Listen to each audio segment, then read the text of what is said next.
Just ein Sinn. Federal prosecutors are ripping Diddy apart in court, calling him the mastermind of a criminal empire. What's unfolding in that courtroom is shocking even his most loyal fans. From drug-laced baby oil to violent threats involving celebrity rivals, this trial just took a wild turn, and it could change everything. In court this week, prosecutors gave the jury a closer look at what federal agents found when they raided Diddy's Florida mansion. And let me tell you right now, this may have just buried Diddy. The raid happened in March 2024 and was broadcast live on TV. Agents stormed not only his home in Miami Beach, but also another house in Los Angeles. That was the moment the public found out Diddy was being investigated for serious crimes. Prosecutors spent the 8th day of the trial walking jurors through the raid in Miami. They're trying to prove Diddy ran a dangerous criminal operation. That involves drug use and other illegal activity. About 40 bottles of baby oil and Astroglide all together, and mind you, this is only out of one house, and they got a total of 1,000 bottles from all of the houses. This box right here is the box that Diddy would keep his green stuff in. This is not the wooden box that you heard the Homeland Security agent talk about. That box is actually right here, and this is what contained a numerous amount of different illegal substances. The fact that Diddy had liquid MDMA and liquid METH is crazy. This is how you know this man does not care. He literally had some of this stuff just laying out in the open right next to a $100 bill. Substances on different things. This is the Gucci bag that had a whole bunch of more substances in it that Diddy is trying to say is somebody else's. He had the Homeland Security agent look at a photo that was not shown to the public or other people that were in the courtroom, only to the jury. And he's basically doing this trying to say that somebody else was obviously in a photo with this Gucci bag. This right here is Golden Teachers, and it is a pill form of mushrooms. Diddy had so many weapons with the serial numbers shaved off of them that it was crazy. Like, he had these ones wrapped in a towel. These parts were found in his closet. This one was in a suitcase. Diddy's argument to the Homeland Security agent was really, don't you have weapons in your home? Well, duh, he's an agent, but I'm sure he doesn't have weapons that have shaved serial numbers. He had a whole bunch of 7-inch high heels, and I'm sorry, I'm confused. What girls are coming over to your house without shoes on? Also, things like toys and rope, that Vital Honey that helps you stay performing. Here's another drawer that was filled with outfits and toys. These are the boots sitting next to Diddy's shoes, where he would have 3 cell phones hidden inside these boots. And I'm confused, like, why are you hiding cell phones in boots? I don't know if this is like a blackmail thing, if this is where he kept these freak off videos, or really what is going on. And last but not least, this is a picture of Diddy's bathroom where he has messages wrote on his mirror with lipstick. And I'm not gonna lie, it's kind of creepy because these messages don't make sense. I want to know, is Diddy writing this to himself on his mirror in his bathroom? In marker it says, what do you want? And then it says, love you, love Diddy. And then it says, you're a legend. I can't tell what this says, but then it says Team Puff Daddy. Wow,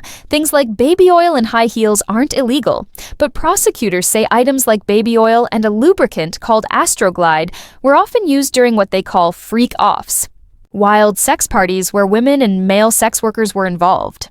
According to Cassandra Ventura, better known as Cassie, she took part in hundreds of these events. She told the court that Diddy had specific rules about how she should look, even telling her to reapply oil so she would be glistening. But the horrific thing about this is that the baby oil was supposedly laced with drugs. Not baby oil, it's GHB. Who has 1,000 bottles of baby oil? If baby oil was such a big part of all these parties and all the things that Diddy did to his victims, some celebrities would have made a joke about it here and there. We would have heard about it. Especially Chrissy Teigen couldn't be paid to shut her mouth. That bitch would have cracked a joke about it, for sure. I just watched this man's TikTok about how it's not a baby oil, it has to be laced with drugs. So as I'm reading the comments, someone said that's why Jaguar Wright said in one of her interviews at the end, she said blink twice. Blink Twice was a movie with Channing Tatum. He would spray perfume onto women who would make them forget everything. So then somebody else in the comments said, yeah, and GHB is slippery. So I look up, what is it called on the street? Look at the last one, liquid ecstasy. side effects that include seizures and comas. It was taken off the shelves or something in like the 60s. What is GHB used for in bodybuilding? Performance enhancement additive. What are the positive side effects of GHB? Feelings of euphoria. What is GHB for parents? Usually available as a clear liquid. It's not baby oil. It just makes sense because why would the feds confiscate oil? And how do you get so many people to comply besides money? You drug them. You know, what's interesting is that later this week, prosecutors are planning to call rapper Kid Cudi to the stand.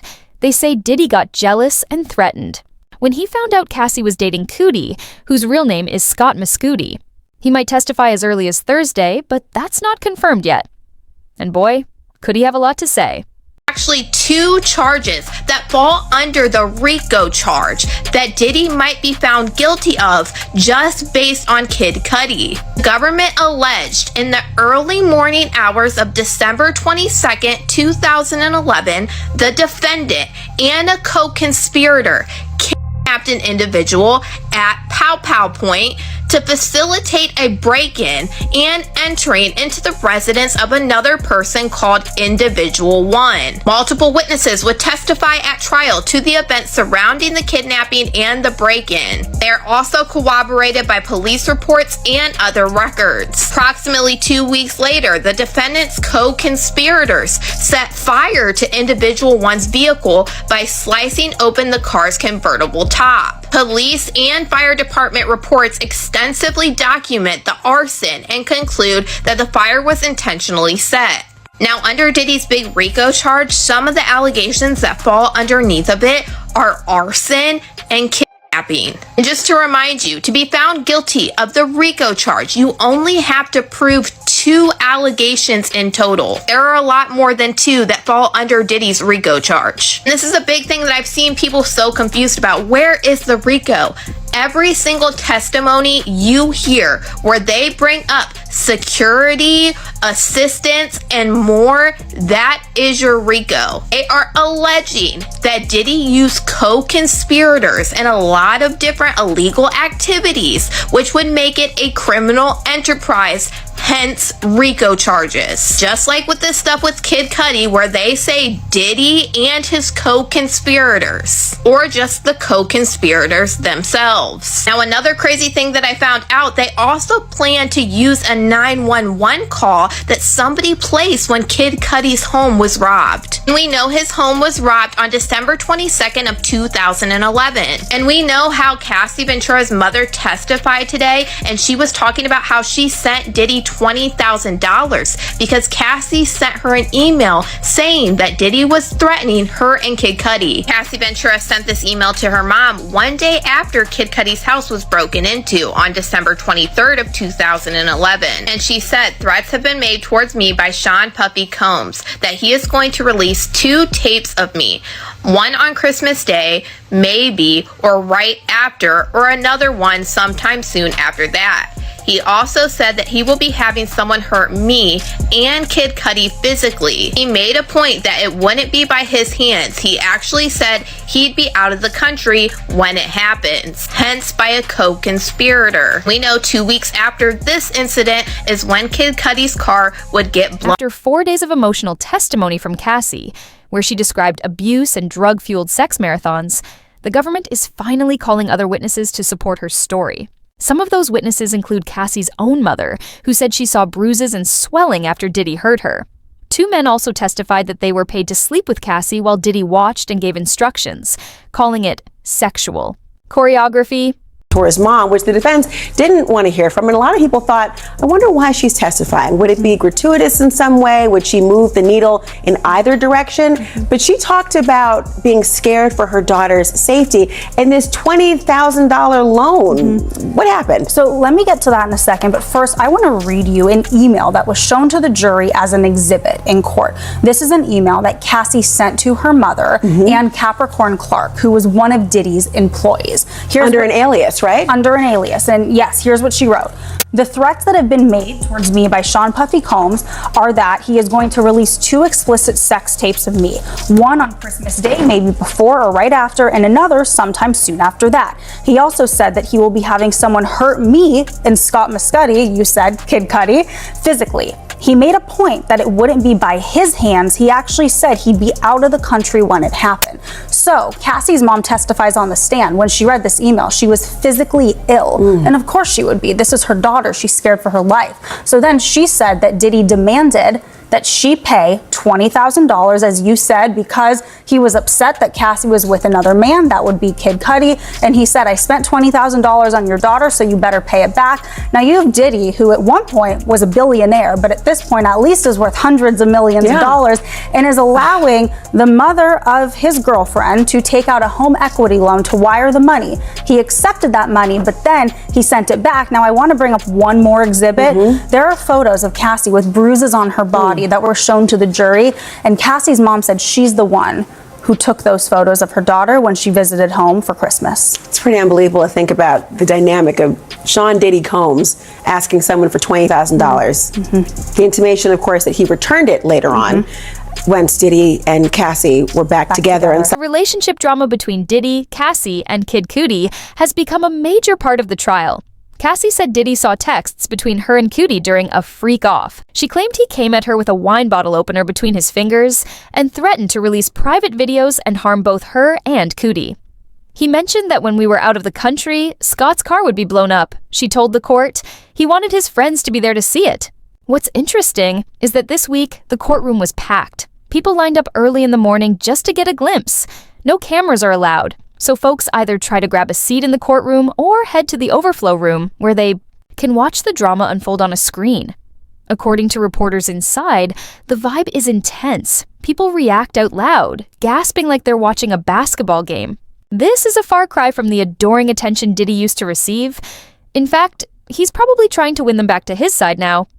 How you feel about Diddy's appearance in court? They saying that he got all gray hair, his facial hair, his hair is all gray. He got a gray sweater on. Like, how you feel about his appearance? Well, first of all, he can't use that stuff in court. He can't get that behind bars. So his appearance, you think Diddy wants somebody to see him looking like an old man? He can't do nothing about that because they're not going to let him dye his hair in jail. So he's going out as natural. He could cut his hair low. You understand what I'm saying? But he can't use any dye. They're not going to give him no dye to take or dye his hair. That's not a choice. That's something that he has to do. And him throwing signs of the heart and everything like that back to his family and stuff, I don't believe the jurors, like that or even care about that. Yeah, they reported that he got a Bible with him, like he's reading the Bible during trial. All that is a front, bro. What happens is that the defense is trying to have him distract himself. So they know it's a possibility that he might break on somebody, break down, or do something. So what they're trying to do, well, read over this, look over this. You understand? So they don't show the real you. Because once the jury find out that's the real him, and he is capable not only beating and threatening somebody and making them have sex, making them go to this place, that place, all over to have sex, then that's when the trafficking part comes in. That's when what she said about him having the guns to go get Suge Knight makes it true. Makes it him possessing guns or being able to possess guns being truthful. So when they see all that and all that comes about, that's what's gonna make him get convicted, because they're gonna see his true self. Gene, though, thinks he's disgusting and that everything Diddy's done will eventually catch. Up to him. How do you feel about Diddy daughters leaving the trial when Cassie started to testify about all the sexual acts that she engaged in with their dad? I believe that his daughters had no business up in that courtroom. And I know that they want the jurors to see that he has a family. He has that moral support from them. But see, the prosecution and the defense, especially the defense, had already told Diddy how they was gonna go, because they know their game plans.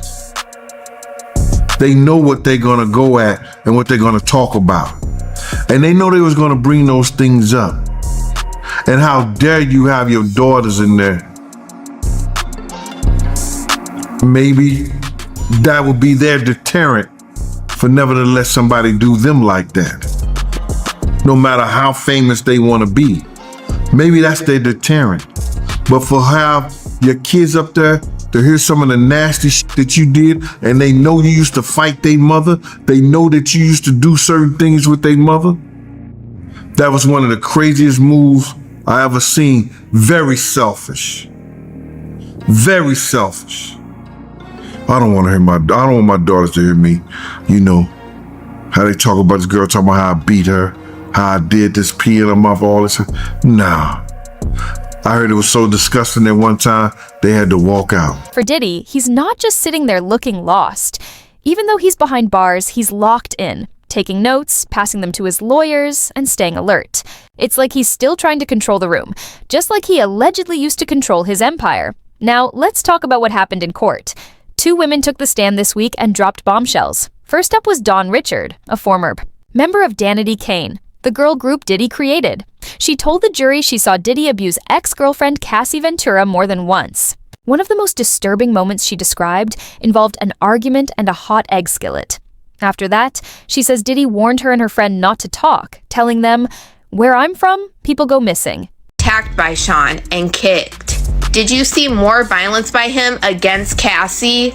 Often. The government then shows Dawn Richard a picture of Diddy Dirty Money. When were you a member of this group? 2009 to 2011. The incident in 2009 when Sean Combs beat Cassie. Where was it? In Sean Combs' LA home. We were recording. What did he do? He was saying, "Where the F is my food?" He grabbed a black skillet with eggs and tried to hit her over the head. Cassie dropped to the ground. What did she do?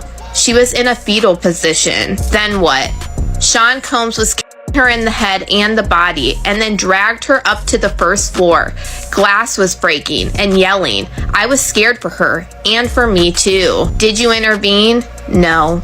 Did you call the police? No. The next day, what happened? He said it had been passionate and she was okay, and that it would be better if we didn't talk, that people could end up missing. How did you understand that? Death. Diddy's team then yells objection. Then the judge calls a sidebar and ends her testimony for the day. But Dawn Richard will be back on Monday to give the rest of her full testimony against Diddy. But right before they brought Dawn Richard in, they actually had a Homeland Security agent testify against Diddy about when they came and arrested him to take him to jail. So let's go ahead and get into that. The government asked, when Sean Combs was arrested, where did you go? The Park Hyatt Hotel, room 2115, where he was staying. They show a picture to the jury of his hotel suite, and what did you do? We assigned a letter to each room and began to search. What was your role?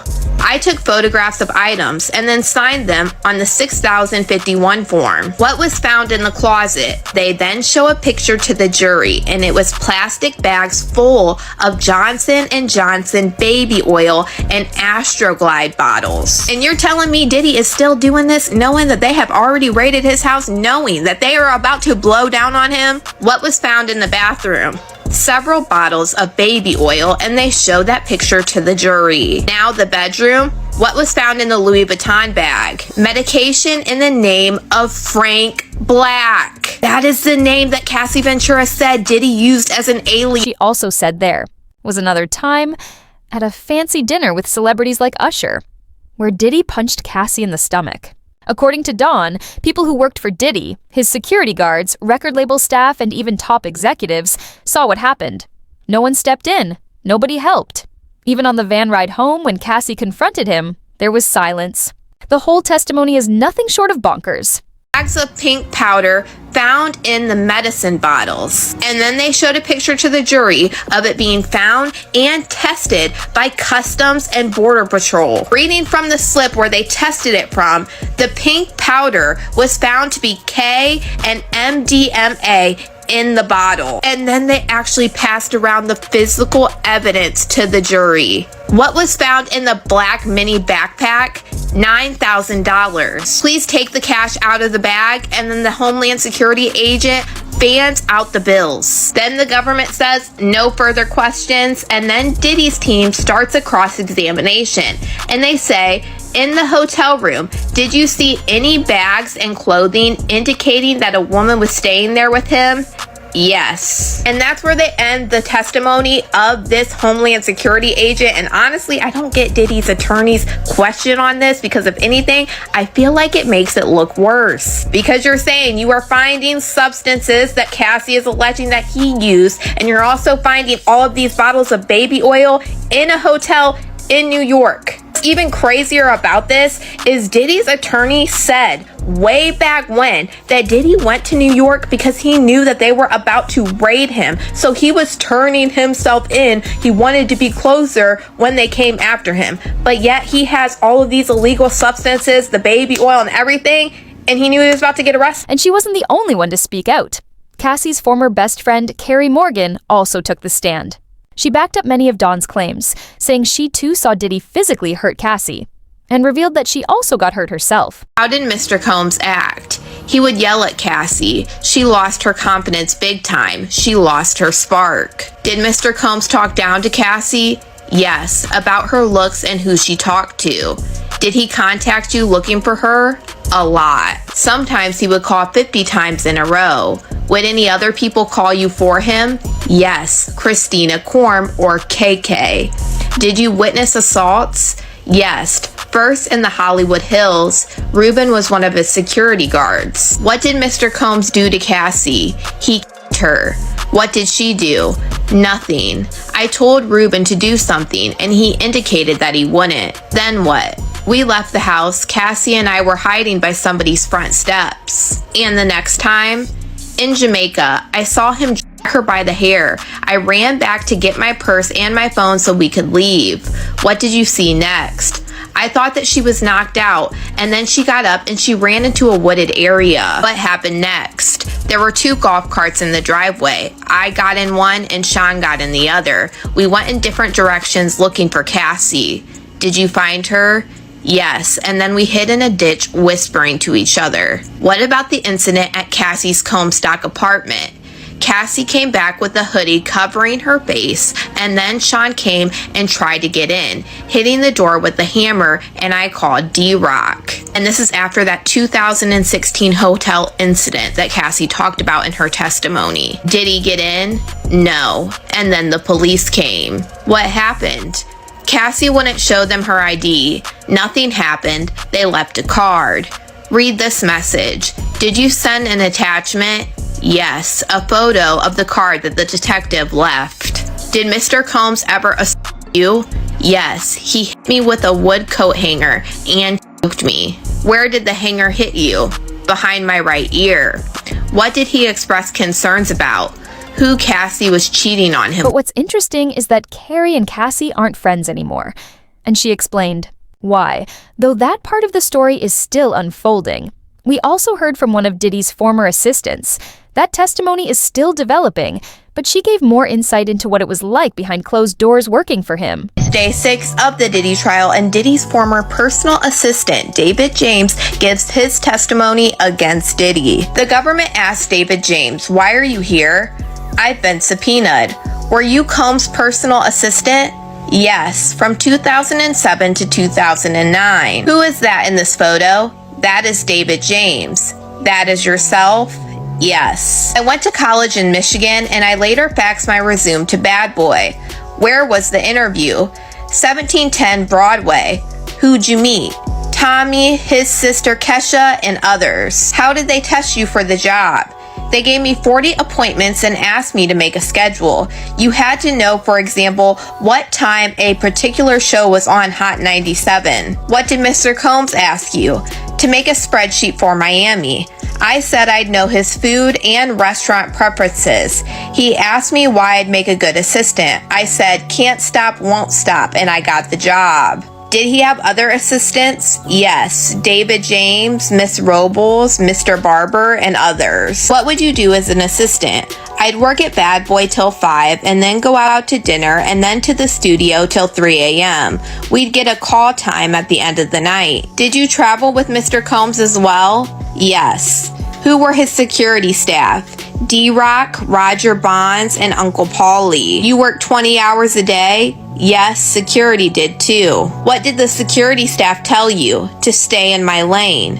Who said that? Roger Bonds and Uncle Paulie. Focusing on Diddy's personal chef. Who is this? Chef Jordan. And this morning they were arguing that they wanted David James to talk about witnessing Diddy commit violence upon his chef Jordan. So we should see this come up tomorrow in his testimony against Diddy. But if you watch The Fall for Diddy, the documentary, you would have seen this chef Jordan talk about her experience working with Diddy and how toxic it was. When I heard her testimony on The Fall for Diddy, I automatically started thinking about another chef that Diddy had that sued him back in 2015, and he ended up settling with her in 2019 before all of this came out. In her lawsuit, she was claiming harassment and also being forced to work long hours without pay and also a hostile work environment. She claimed in this lawsuit that one of Diddy's former managers, James Cruz, who we've heard Cassie Ventura bring up in her testimony against Diddy, commented on the size of her lips. She also alleged in this lawsuit that Diddy and another one of her bosses that worked for Diddy would keep asking her very inappropriate oriented questions. She also claimed in this lawsuit that Diddy made her work environment very, very hostile. She said one time she went to bring food for Diddy and Diddy yelled at her and said, "Can't you see I have company?" when he was with his ex, Gina Hunt. Gina is a wild card that nobody's really talking about right now, but she could bring forth testimony that might decide this trial once and for all. Because what happened to her is nothing short of gut-wrenching. When was the first time you became pregnant with Diddy's child? The first time was October 2014, but because I met him in February and then I got pregnant in October the same year. Okay. And you mind telling me what happened with that pregnancy? Well, I told him and he was like, "You're gonna get an abortion, right?" And then I was like, "I don't know." And then he offered me $50,000 to get rid of it, but I turned it down because I just loved him and I was like trying to prove that I wasn't the girl that was wanted him for money. Okay. I just care about him and I just wanted him to be nice to me. That's it. This trial is uncovering more than anyone expected. Disturbing behavior, hidden power plays, and testimony that could destroy Diddy's legacy forever. But what do you think?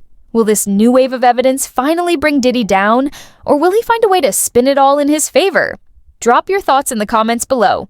Don't forget to like, share, and subscribe for full trial coverage and the next twist. Could be the biggest yet.